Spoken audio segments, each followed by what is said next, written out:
Okay, can I say something about this before you get into it? Vagina for About the Vendetta. movie? About the Guy Fawkes. Why don't we want to wait until we're already talking about it? I don't know. It's just, I mean, he's one of my great uncles. His sister is my 14th time great grandmother. So, yeah, I was gonna I'm say related Frank's to that probably guy. gonna say that he was related to him. I am. I got proof right here that his sister was my great grandma. All right, I'm just gonna have to make sure Showing that a phone? don't Yeah, start it's on this there. clip where the music starts. Go back to where Frank's talking about how he's related to Guy Fawkes. But Look, I'm related to Guy Fawkes too. we're talking about V for Vendetta. Lane, did you ever read the comics? Might be. No, I did not.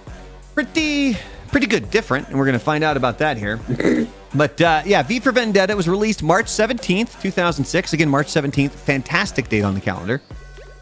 I don't know why. That thing sucks. The budget was around $50 million, and it made $134.7 million at the box office. Now, we're going to go fact or fiction here, where basically I give a statement, and the guys have to guess whether or not that statement is fact or fiction. Number one. In the graphic novel, V is a clear hero fighting for freedom, just like in the movie. Lan, fact or fiction? Fiction. Frank? I'm gonna go fiction because I don't know about the comics. I didn't even know it was a comic, but cool. Yeah, it's fiction. You said fiction, right, Frank? Uh-huh. All right, well, then you both get a point. Yeah, so in the graphic novel by Alan Moore and David Lloyd, V is portrayed as more of an anarchist and morally gray figure. He uses terrorism, psychological torture, and kidnaps Evey, putting her through horrific experiences to free her mind. They kind of do that in the movie. The movie softened V's actions to make him more of a straightforward revolutionary hero.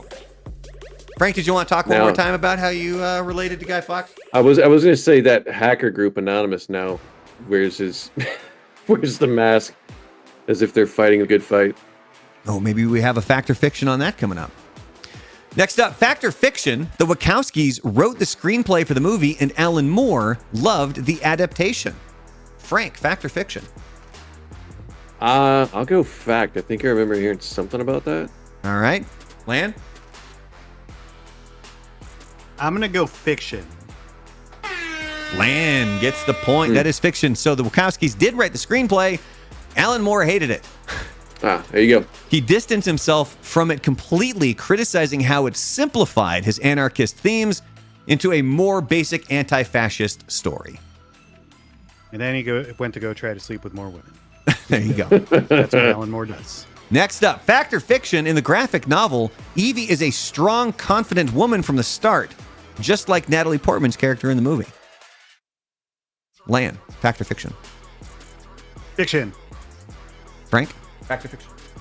I have no clue, so I'll go with fact.